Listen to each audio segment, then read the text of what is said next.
안녕하세요. 소리의 가치입니다. 구독과 좋아요, 알림 설정 부탁드려요. 오늘의 사연 시작할게요.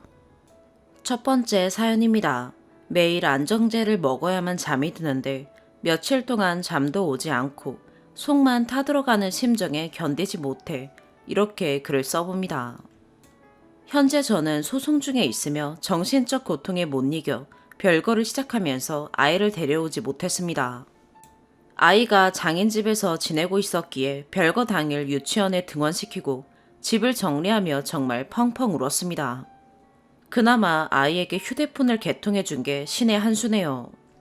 격주로 아이를 보는데 이번에 아이에게 어떤 말을 했는지 최근 들어 저에게 연락도 안 하고 전화해도 도통 말을 안 합니다. 아이에 관한 소통은 장인을 통해 하고 있습니다. 아내가 바람을 피웠습니다.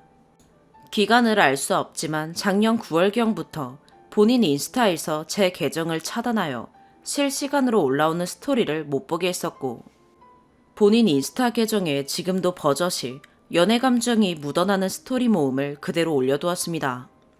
인생의 황혼기라는 영어 단어로 묶어놨네요. 아내와는 회사 다니던 시절 사내 연애로 결혼을 하게 되었습니다. 결혼을 약속하고 아이가 생겨 신혼생활은 없었지만 그래도 아이가 자라는 모습을 보며 제 나름 행복한 시간을 보내고 있다고 생각했습니다. 모아놓은 돈이 많이 없었지만 나름 리모델링한 빌라에서 신혼생활을 시작했습니다. 하지만 결혼 직후 처가댁에서 저희 집 근처로 이사를 오고 싶어 하여 집을 알아보다가 아이 양육을 두 집으로 나눠서 하게 되면 아이에게도 그리고 어른들 모두에게도 불편함이 있을 것 같아 복층 아파트에서 합쳐 살기로 하였습니다. 어쩌면 이게 불행의 시작이었을지도 모르겠습니다. 혹시 기회가 된다면 나중에 자세히 써보겠습니다. 아내는 회사를 다니다 19년도 겨울부터 갑자기 필라테스 강사를 하고 싶다며 퇴사를 하였습니다. 갑자기 웬 필라테스 강사냐고 물었는데 당시 주 52시간 근무제가 시행되면서 퇴근 이후에 운동을 시작하더니 인스타에서 필라테스 강사 제안이 왔다고 하였습니다. 회사에서 스트레스가 많았었고 새로운 도전이 자신에게 에너지가 될 것 같다고 했습니다.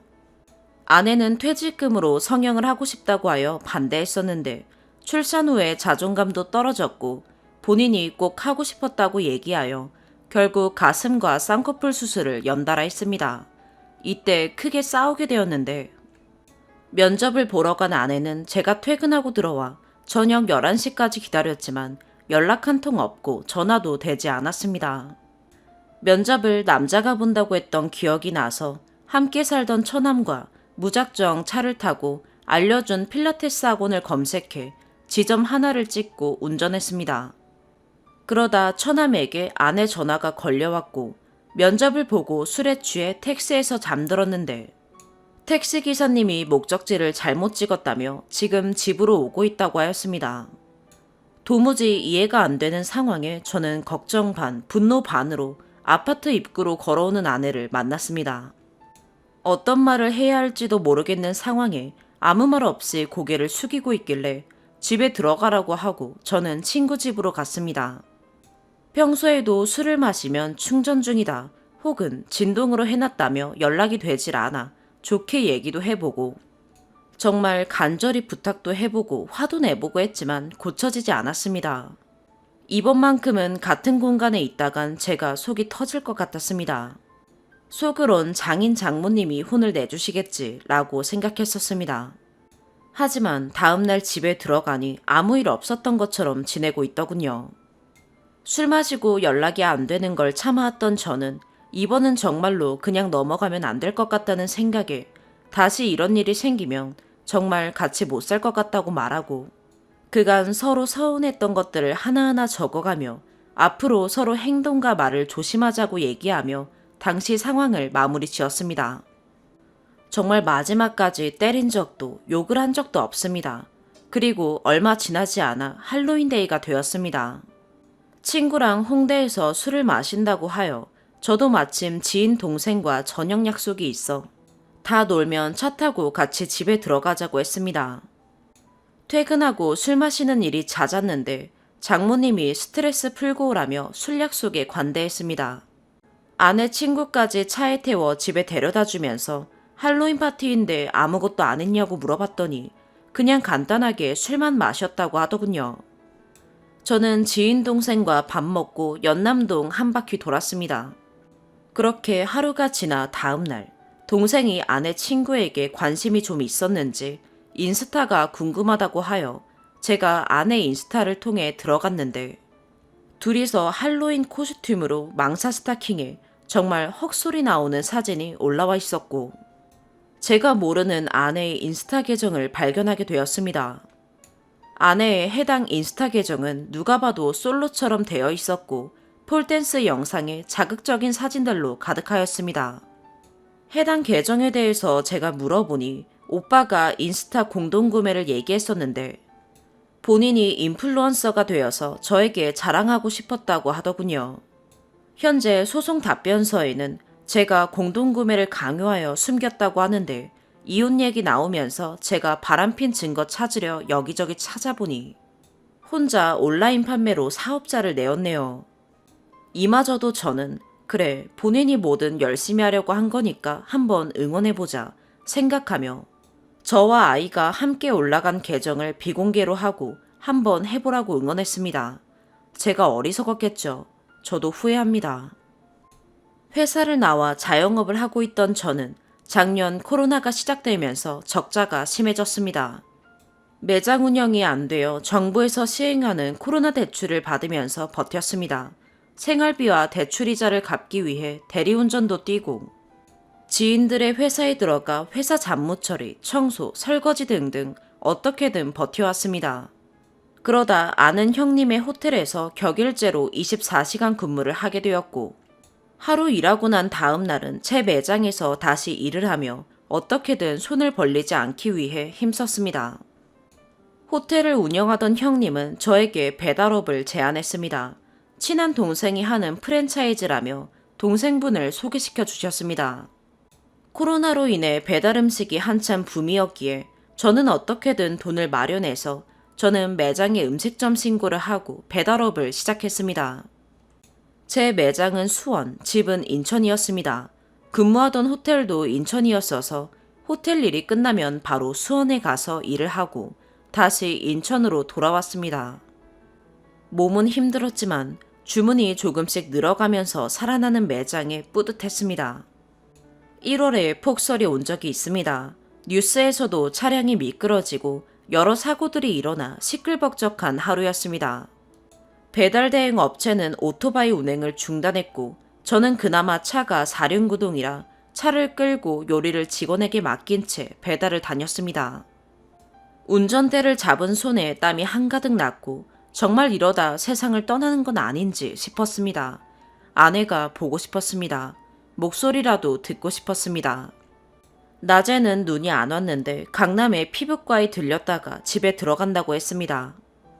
전화를 걸었는데 안 받더군요. 장모님께 전화를 걸었습니다. 집에 안 들어왔다고 합니다. 배달 중에 아무 생각도 안 나고 머리가 하얘졌습니다.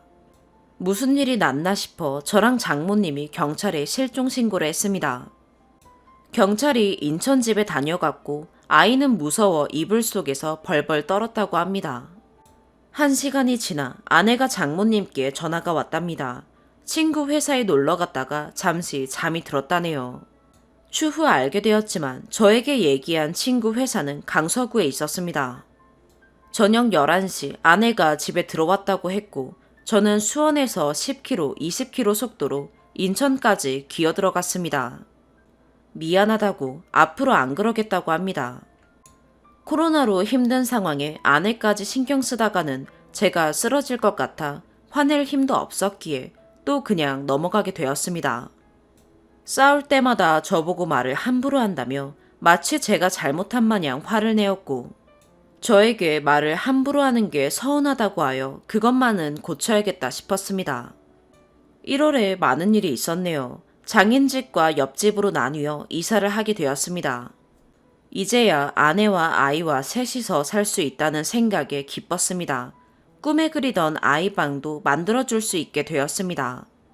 아이 침대, 책상 등등 아이방도 꾸미게 되었고 처가살이하며 불편했던 거실도 생겼습니다. 하지만 이사를 했는데 이삿짐이 정리가 되지 않았습니다. 격일로 호텔 일과 제 매장 일을 하고 있었기에 짐 정리를 할 여유를 갖지 못했습니다. 그나마 아내는 낮에 출근하고 저녁 10시에 마쳤기 때문에 시간을 내어 정리를 해주었으면 했으나 결국 제가 매장 일을 하루 쉬면서 호텔에서 밤새고 와서 짐 정리를 마쳤습니다. 그래도 아이 방은 아내가 꾸며주었으면 하여 부탁했지만 그마저도 결국 2달이 지나서야 3월에 제가 정리를 했습니다. 아이는 자기 방이 생겼지만 장인 집에서 주로 생활했습니다. 저녁 10시에 끝나고 아내에게 아이를 데려오면 안 되냐고 했는데 애가 자고 있는데 어떻게 데려오냐고 했습니다. 장인 집이 분가가 되고 나서부터 저는 아침에 아이 유치원 데려다 줄 때 빼고는 특별히 들릴 일이 없어 아이가 몇 시에 자는지 체크하지 못했습니다. 지금 보면 저녁 10시에 아이는 자고 있는 것도 아니네요. 호텔 일을 그만두게 되었습니다. 배달 음식이 잘 되어서 제 매장에 집중할 수 있게 되었습니다. 새벽 2시에 잠이 들어 8시에 아이를 데리고 유치원에 데려다 줘야 했습니다. 하루 5시간 운전을 하고 13시간 일을 하면서 이미 체력이 고갈된 저는 일찍 일어나는 게 너무 힘들었습니다. 아이를 유치원에 데려다 주고 수원으로 가는데 매장 오픈 시간을 제때 맞추지 못하기도 했습니다. 아내가 저보고 장모님이 힘드시니 더 일찍 일어나야 한답니다. 도저히 제 입장은 생각지도 않는 아내에게 섭섭했고 화가 났습니다. 결국 말싸움을 하게 되었는데 예전과 다른 모습이었습니다. 평소에도 연락이 별로 없었던 아내는 퇴근할 때도 그리고 어디를 갈 때도 먼저 연락하는 일이 없었습니다. 주말 새벽에도 싸움이 계속되었고 서로 과거 얘기들이 나오며 참다 제가 물었습니다. 또 술 마시고 연락 안 되면 그땐 내가 진짜 때려도 되겠냐 라고 이혼하자고 합니다. 제가 멍청했는지 모르겠지만 저는 아내 입에서 이혼하자는 말이 나올 거라고는 꿈에도 생각지 못했습니다. 평소 싸우면서 이혼 별거 별 얘기가 나왔어도 정말로 이혼하자고 달려드는데 무서웠습니다. 다 모르겠고 그냥 잘못했다고 빌었습니다. 아내는 물러서지 않았습니다. 서로 지쳐서 그냥 잠이 들었고 월요일 아침이었습니다. 아내가 침대에서 일어나 눈을 비비고 있었고 저도 눈이 떠졌습니다. 제 눈앞에 아내 휴대폰이 열려있는 게 보였습니다. 6년간 한 번도 본 적 없는 열림 상태, 통화 목록을 눌러봤습니다. 통화 내역은 땡땡땡 과장님으로 가득했습니다. 심지어 그날 새벽 제가 자고 있는 시간에도 통화를 했습니다. 이게 누구냐고 물었습니다. 아내는 화를 내며 그냥 일하는 사이라고 합니다. 이 사람이 여자였으면 자기를 동성애자로 의심할 거냐고 합니다. 휴대폰 다시 달라고 했습니다. 절대 싫다고 합니다. 장모님께 말씀드리겠다고 했습니다. 저랑 싸우면서 집안 욕한 걸 폭로하겠다고 합니다. 알겠다고 하고 장모님께 전화드렸습니다. 일단 너도 일해야 하니 저녁에 보자고 하셨습니다. 퇴근하고 집에 들어가는데 장모님이 혀를 차며 자기 만나지 말고 그냥 집으로 가랍니다. 뭐라고 했는지 모르겠는데 이러다 정말 이혼할 것 같아 장인 집으로 갔습니다. 무릎 꿇고 빌었습니다. 그냥 제가 다 잘못했다고 했습니다. 일하는 아내를 그렇게 의심하냐며 의처증이 있냐고 합니다. 안 그러겠다고 제가 잘하겠다고 하고 나왔습니다. 거실에서 컴퓨터 녹음 프로그램을 껐다 켰다 하다가 술에 취해 잠이 들었습니다. 다음날 컴퓨터를 켜놓은지도 모르고 퇴근하고 보니 녹음 프로그램이 켜져 있었습니다. 혹시나 뭔 일이 있었을까 싶어 틀어봤습니다. 아내가 누군가와 통화를 합니다. 평소에 듣지 못하던 저와 연애하던 때의 목소리입니다. 아내가 사랑해 라고 말합니다. 저녁 11시, 저는 새벽 1시에 들어왔습니다. 녹음을 계속했습니다. 매일 저녁마다 퇴근하고 통화를 합니다. 제가 저녁에 퇴근하면서 카톡 한 번이라도 해주면 안 되냐고 그렇게 얘기했을 때 버스만 타면 멍해진다며 연락 한 번 없던 사람이 연애를 합니다. 필라테스 지점 하나를 맡게 된 아내입니다. 서울에 있는 본사 과장과 연애를 하고 있었습니다. 점심시간에 인천에 오는 본사 과장과 점심 약속을 잡습니다. 회사 상사 결혼식에는 그 과장이 좋아하는 결혼식 복장을 물어봅니다. 결혼식 가기 전에 둘이 먼저 만나려는 약속을 잡습니다. 토요일에 그 과장 집에 가겠다고 합니다. 토요일에 출근한다고 하더니 데이트를 하고 있었습니다. 장모님이 아내가 공부하러 나갔다고 했는데 외출하고 들어오는데 노란 구두를 신고 한남동 카페에 다녀왔습니다. 가방에는 한남동 카페 냅킨이 들어있습니다. 아내에게 말했습니다. 그래, 이혼하자. 너 남자 생긴 거 안다. 라고 말했습니다. 통화한 내역 중에 하나를 들려줬습니다. 저를 바라보며 말합니다. 미안해. 미안해 이 한마디가 전부였습니다. 합의 이혼을 하기로 했습니다. 아이 엄마이기도 하고 시끄럽게 하고 싶지 않았습니다. 제가 빚이 많았기에 재산 분할은 안 하기로 했습니다. 집은 제 명의로 되어 있었기에 제가 수원으로 이사하면서 보증금은 아내에게 주겠다고 했습니다. 합의 과정에서 자기 앞으로 되어 있는 빚을 같이 부담하자고 합니다. 제가 잘못한 법적 이유를 말해달라고 했습니다. 경제적으로 가정을 파탄시켰다고 합니다. 장인댁과 함께 살면서 생활비 드리는 거 안 지킨 적 없고 아이 유치원비, 학원비 모두 제가 부담했고 지켜왔습니다. 세금 밀려본 적도 없고 매번 아이가 좋아하는 호텔 여행, 지방 여행 등등 아이랑 둘이 놀이공원을 가기도 하고 아이에게 도움이 될 교구 구매며 코로나로 집에만 있어 답답해하는 아이를 위해 새벽에 혼자 줄 서서 닌텐도 스위치도 사줬습니다. 도무지 제가 뭘 그렇게 잘못했는지 모르겠었습니다. 이미 아내는 저와 이혼을 한 상태였습니다. 앞으로 우리의 새로운 관계를 위해 잘 지내보자고 합니다. 여기가 샌프란시스코도 아니고 난 아직 감정 정리가 안 됐으니 너무 앞서가지 말라고 했습니다. 이게 대체 무슨 상황인지 저는 실감도 안 나고 정리도 안 됐습니다. 아내가 출근하고 매장 휴무일에 집안을 샅샅이 뒤졌습니다. 휴지통에서 성형외과 견적과 카드 결제 내역이 나옵니다. 제가 선물해준 핸드백에서는 출근했다는 날에 동서울 터미널 버스 티켓이 나옵니다. 컴퓨터 드라이브에는 세미 누드 사진도 나옵니다. 대체 어디서부터 문제였는지 모르겠습니다. 필라테스 회원들에게는 운동으로 좋아졌다고 하겠지만 턱 매선, 코, 지방 이식 등등 병원도 다양하게 다닌 사기꾼이었습니다. 모두 증거로 수집했습니다. 혹여 내가 너에게 줘야 할 돈이 있으면 너가 사랑한다고 한 사람이 있으니까 그 사람한테 받으라고 했습니다. 이미 통화 내용에서 유부녀인 걸 알고 만나고 있었습니다. 아내가 저에게 말합니다. 사랑한다는 말은 오빠한테도 했어. 더 이상 합의점을 찾을 수가 없었습니다. 집 보증금 그냥 안 주겠다고 했습니다. 저보고 쓰레기 새끼랍니다. 제가 개쓰레기가 되어주겠다고 했습니다. 다음 날 제 SNS에서 장인이 사라졌습니다. 전화도 안 받습니다. 무슨 좋은 일 있다고 전화를 하냐고 합니다. 카톡하자고 합니다. 아내가 얘기를 했나 봅니다. 알고 봤더니 이미 자기 부모에게 바람핀 사실을 말했었고 그날 저녁 저와 식사까지 했습니다. 절 차단한 이유는 보증금을 안 주겠다고 해서더군요. 처남이며 장모님이며 아무도 전화를 안 받고 카톡도 안 옵니다. 인천에서 저는 달랑 혼자가 되었습니다. 아침에 아이 데려다 줄 때 빼고는 대화할 사람도 제 편도 없었습니다. 정신과에서 상담을 했습니다. 변호사도 찾아갔습니다.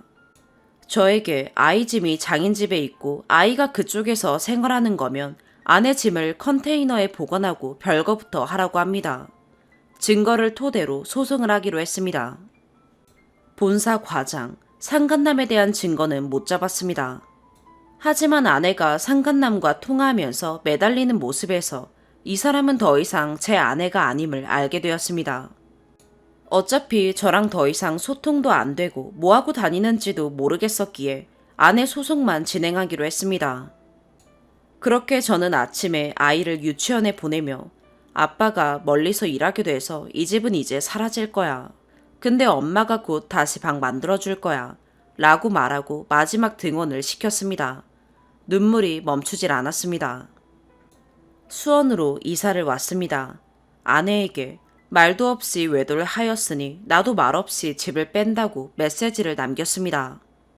그래도 옷과 속옷은 캐리어에 넣어 문 앞에 뒀습니다. 다음 날 아내 인스타에는 바이 하이라는 문구와 함께 스마일 양말이 올라왔습니다. 쓰다 보니 정말 길어졌네요. 아이랑 격주에 한번 수원으로 데려와 지내고 있습니다.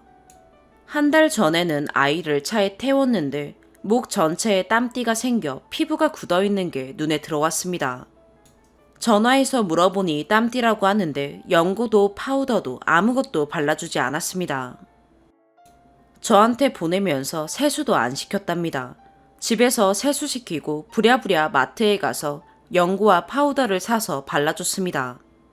연고는 따로 챙겨 시간마다 목에 발라주고 자면서도 새벽에 일어나 발라줬습니다. 주말에 아내는 아이를 두고 데이트를 가고 친구들과 술 마시러 나가고 부산 여행까지 다녀옵니다. 아이가 심심하다고 저에게 전화가 옵니다. 다음 날 아이를 보내주고서 도저히 안 되겠어서 제가 키우겠다고 말했습니다. 장인어른은 저에게 법적으로 안 되는 걸 우기지 말랍니다. 미성년의 양육 환경까지 외가이다 보니 변호사 상담을 받은 모양입니다.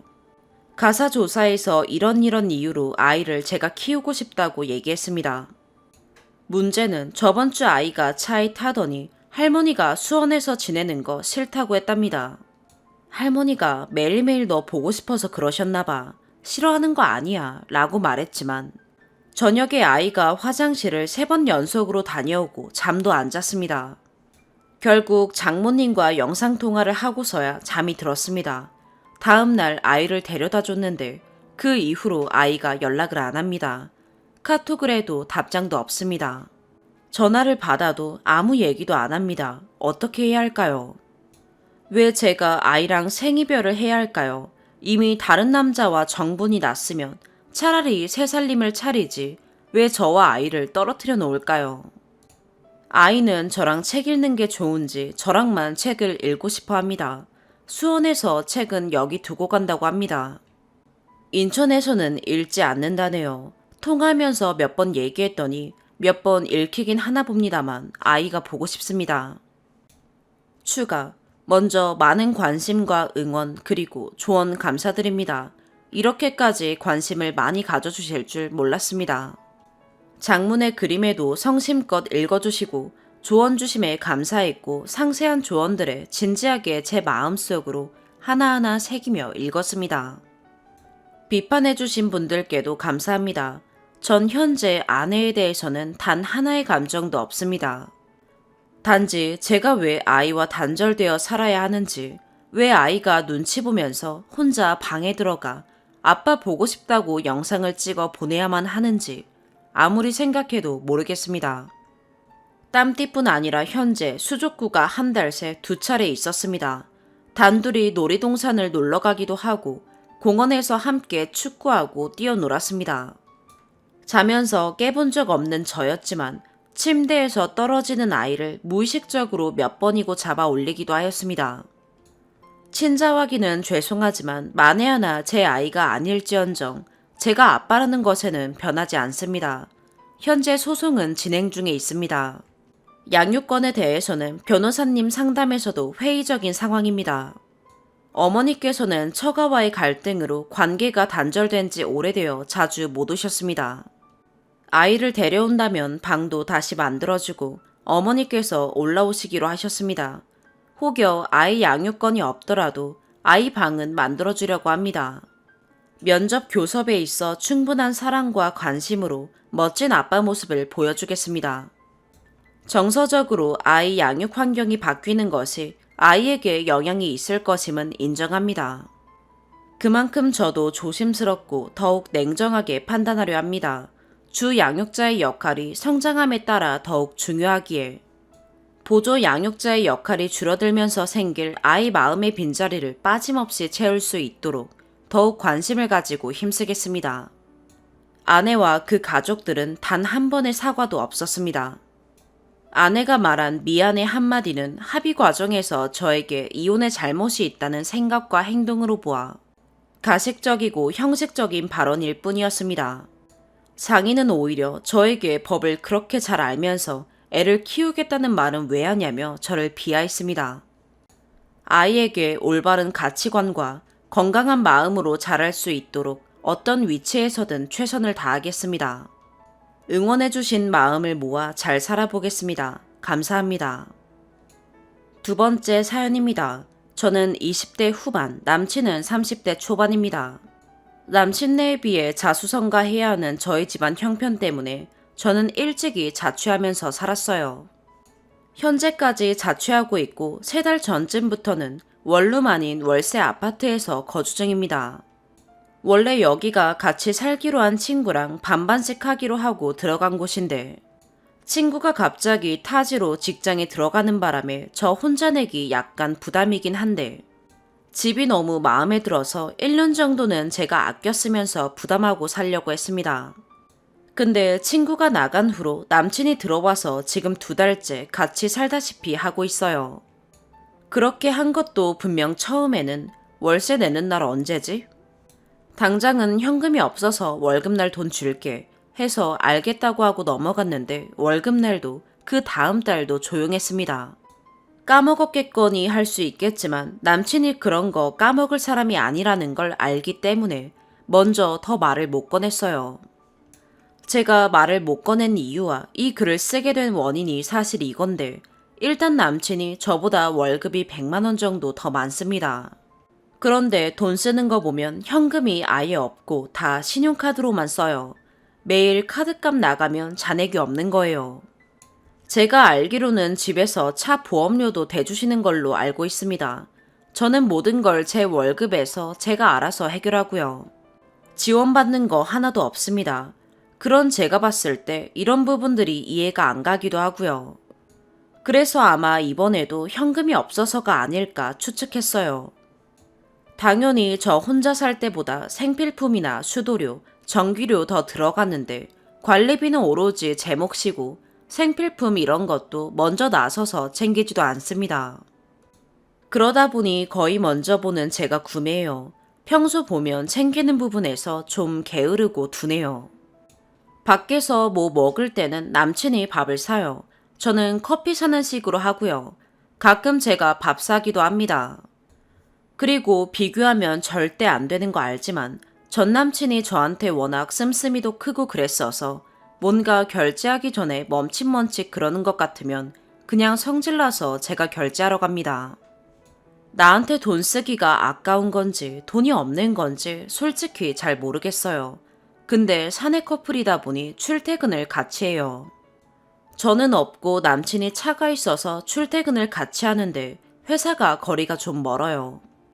그래서 뭐 차 기름값에 보험료에 얼마 전에 집 재산세 내야 한다고 하길래 돈 많이 들겠구나 생각했는데 부모님이 그 정도 해주셨으면 그건 자기가 돈 관리해서 조정해서 챙겼어야 하는 부분 아닌가요? 아무튼 그 남친 부모님이 해주신 집이 내년에 입주인데 처음에는 원래 같이 들어갈 계획이었어서 그 집에 세금 같은 게 들어갈 수도 있고 저는 잘 몰라서 뭐 차 기름값이나 이런 비용 생각해서 제가 월세를 안 받아야 하는 게 맞나 그 생각으로 안 주고 있는 건가 생각했어요. 근데 그럼 저한테 얘기라도 해줬으면 좋을 텐데 준다 해놓고 안 주니까 제가 괜히 마음이 좀 그래서요. 지금은 저도 뭔가 같이 살면서 이런저런 게 보일수록 그럴 마음이 없어져서 얼마 전에 같이 입주는 못하겠다고 말했고요. 또 말 못하는 다른 이유는 전에 이런 금전적인 문제로 싸워서 헤어진 적도 있기 때문에 약간 고민이 돼서요. 제가 직장 다니면서 한참 힘들어할 때 물론 집이야 있지만 당장 돈 관리도 제대로 안 되는 것 같은데 자꾸 일 힘들면 그만둬라. 자기가 책임지겠다. 몇 번을 이렇게 말하길래 참고 참다가 그 부분 대놓고 이야기하고 크게 싸우고 헤어진 적이 있습니다. 평소 성격이 둔하고 해도 제가 남친에게 해주려는 만큼 저에게 뭔가 해주려 노력하고 아끼지 않는 것 같았다면 저도 이런 생각 안 했을 것 같은데 저도 그게 아니다 보니까 생각이 여기까지 온 것 같네요. 좋게 해결하고 싶은데 방법을 잘 모르겠어요. 이런 금전적인 부분에 있어서 제가 말해본 경험이 많이 없고 미숙하다 보니 제 생각이 어떤 건지 월세 받아야 하는 게 맞다면 서로 어떻게 이야기해야 감정 상하지 않을지 조언 부탁드릴게요. 두서없는 글 읽어주셔서 감사합니다. 세 번째 사연입니다. 너무 답답해서 씁니다. 지혜를 좀 나누어 주세요. 엄마가 사이비 무당에 홀린 것 같아요. 지금 엄마는 말이 안 통해서 설득도 불가능한 상태인데 어쩌면 좋을까요? 한 5년 전에 지인이랑 점을 보러 가셨나 봐요. 엄마가 당시 공시생이었던 저에 대해 물으시니 무당이 말하길 제가 시험에 합격하지는 못할 것이나 그냥 하고 싶은 거 하게 내비두라고 했대요. 합격은 못하겠지만 헛된 일은 아니라고 곧 자연재해와 역병으로 전 세계가 뒤집어지게 될 텐데 그때가 저에게 전화위복이 될 거라고 하면서 그냥 두고 보기만 하면 된다고요. 그때는 그냥 반신반의 재미삼아 보고 흘려 들으셨고 지구촌 여기저기 산불에 지진이네 홍수네 뉴스 나올 때마다 흠칫했지만 우연이려니 했는데 몇 년 있다가 코로나가 터진 거죠. 진짜 전 세계가 뒤집어졌잖아요. 거기에다 제가 시험 준비하면서 사귀게 된 남친과 결혼을 했고 둘 다 시험 포기하고 창업을 했는데 처음엔 곧 좀 어려웠다가 코로나가 터지면서 대박을 치게 됐어요. 무당 말이 다 들어맞은 거죠. 그러니 엄마가 아주 신봉을 하게 된 거예요. 이해는 해요. 저도 처음에 슬쩍 들었을 땐 용하구나 신기하다 했고요. 그런데 엄마가 작년인가 다시 찾아가 저 모르게 그동안 가져다 바친 돈이 무려 5천이 넘는다더라고요. 뭐가 감사한지 모르겠지만 처음엔 용하다고 감사 인사를 하러 갔대요. 그런데 무당이 제 팔자에 아이는 없을 거라고 했대요. 너무 어이가 없는 게 저희 부부 딩크예요. 결혼 전에도 분명 양가 부모님께 말씀드리고 양해 구했던 사실인데 그것 때문에 엄마가 이렇게 안달이 나실 줄 몰랐어요. 이것도 무당이 맞췄다기보다 엄마가 이야기하면서 먼저 흘렸을 거라 봐요. 엄마는 절대 아니라고 하지만요. 엄마도 별 생각이 없다가 무당이 팔자에 애가 없다고 하니까 어쩐지 불안해지신 거죠. 안 낳는 거랑 못 낳는 거랑은 다르다고 생각하셨나 봐요. 몇 번 더 만나서 얘기하다가 어떻게 애 들어서는 굿이라도 하겠다며 엄마가 먼저 사정을 하자 그 무당은 굿을 안 한다고 했대요. 굿 안 하는 무당도 있나요? 얘기를 들을수록 황당하고 어이가 없는 게 모시는 신도 없대요. 그래서 신당을 따로 차린 것도 아니라네요. 잘은 모르지만 왜 무슨 선녀니 무슨 동자이니 장군이니 다들 모시는 신이 있지 않나요? 그 무당은 신내림조차도 받지 않았다네요. 그게 무슨 무당이죠? 무슨 보살님이라거나 뭐 그런 호칭도 아니고 엄마는 선생님이라고 부르더라고요. 복채도 정해진 게 없고 그냥 정성만 보이라고 한대요.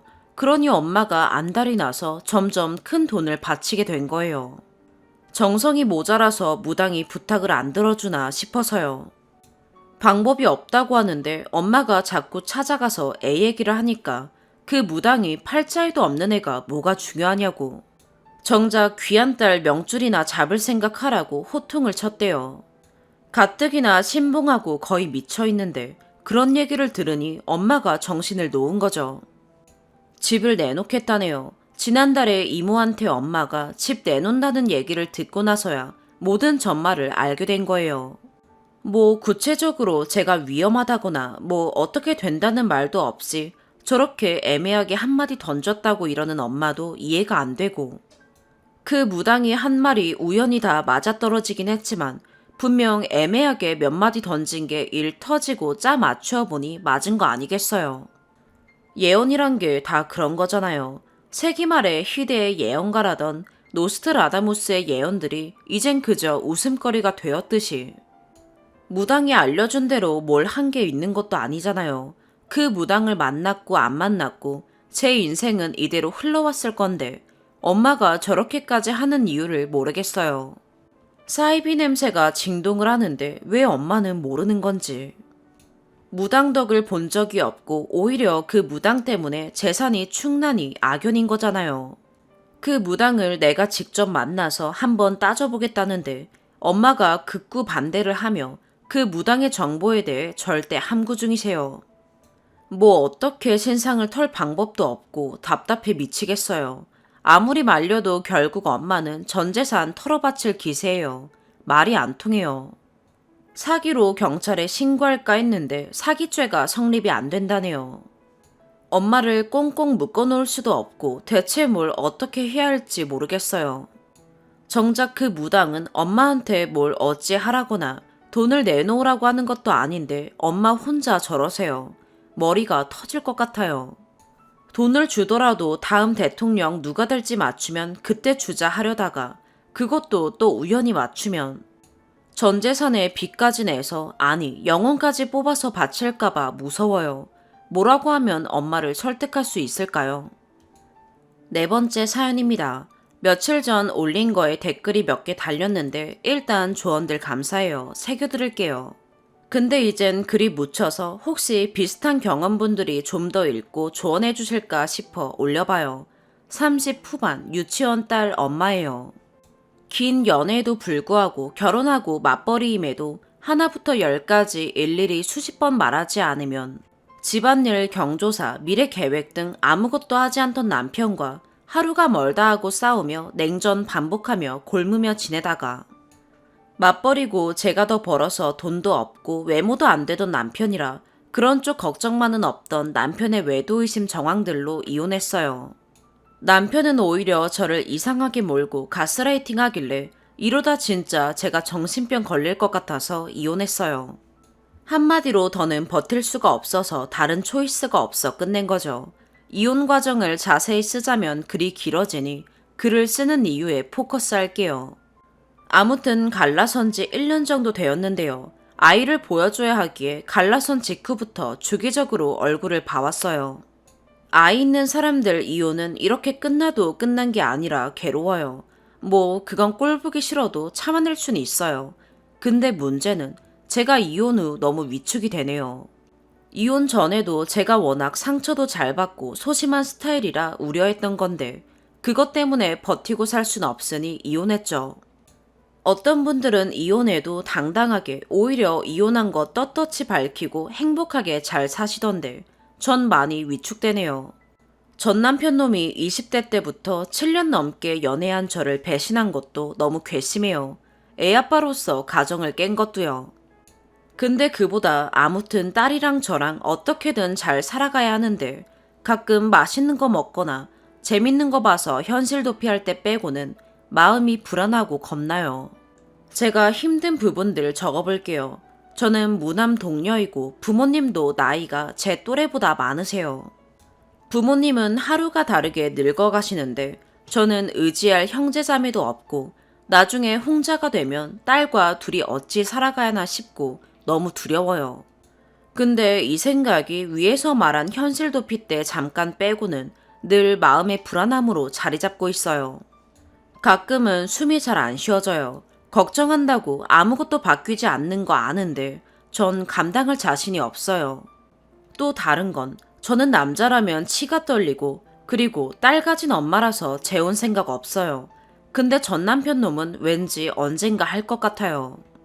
물론 그게 딴짓한 년이랑 할 수도 있고 그건 모르죠. 그게 생각만 해도 너무 괘씸하고 위에 말한 대로 7년 넘게 연애하고 결혼해서 애까지 낳았는데 딴짓했다는 배신감이 너무 커요. 그리고 또 하나, 전 남편이 딸에겐 끔찍해서 딸을 안 보고는 못 사는데 그럼 제 소중한 딸이 평범한 부모 가정이 아니라 아빠란 인간이 딴 여자랑 살림 차린 것까지 봐야 한다는 게 생각만으로도 미칠 것 같아요. 이혼 당시 제가 부모가 이혼해서 이미 온전한 가정 아니더라도 부모의 다른 이성한테는 노출시키지 말자 했을 때 전 남편이 처음엔 동의하는 것 같더니 나중엔 안 했거든요. 지는 딸 봐야겠으니 노출시켜도 보겠다 이거죠. 같이 만났던 사람들도 같이 다니던 장소도 만나기 두렵고 위축돼요. 신실하진 못했지만 어릴 때부터 제가 같이 친정부모님과 같이 다니던 교회도 못 가겠어요. 결혼 후 남편도 몇 번 갔었거든요. 교회를 못 가서 이러는 게 아니라 저에게는 그래도 어릴 때부터 부모님이랑 다니던 추억인데 가는 게 불편하니 속상하고 그런 마음이에요. 그리고 마지막으로는 제가 늘 정말 친한 베프들이 초중고 대학 다 몇 명씩은 있었어서 왕따라고는 할 수 없었지만 그 친구들이 없는 곳에선 약간 은따 경험이 좀 있었어요. 그러니 더 위축되는 것 같아요. 전 사실 원래도 혼자가 편했고 교회든 뭐든 단체 생활은 마음이 좀 불편하고 그랬어요. 진정 행복하지가 않았고요. 근데 제가 혼자 그러는 건 괜찮은데 제가 부모가 되고 보니까 제 딸이 저처럼 위축되고 은따되거나 그럴까봐 걱정이 돼요. 제가 안 그래도 원래 소심한데 이혼으로 다니던 교회도 친정엄마랑 오손도손 나가고 싶으면서도 위축되어 못 나가고요. 이런 식으로 제가 딸 인간관계까지 단절시킬까봐 미안해요. 그런데 전 나서질 못하겠고요. 제 잘못으로 이혼한 것도 아닌데 왜 이리 위축이 될까요? 되려 전 남편 놈은 당당하게 잘 지내요. 당당하게 행복하게 살고 싶은데 잘 안 되네요. 이럴 땐 여자 형제 하나 있으면 용기 내 친구처럼 같이 다닐 텐데 속상해요. 이혼하신 분들 중 저처럼 위축되시는 분들 계신가요? 아니면 되려 당당하고 행복하신가요? 물론 저도 전 남편과 한 집에서 미쳐가는 것보다는 차라리 지금이 그런 쪽으로는 마음의 평안이 있죠. 근데 위에 적은 이유들로 또 다른 비중으로 걱정되고 힘드네요. 오늘의 사연 여기까지입니다. 구독과 좋아요, 알림 설정 부탁드려요. 시청해주셔서 감사합니다.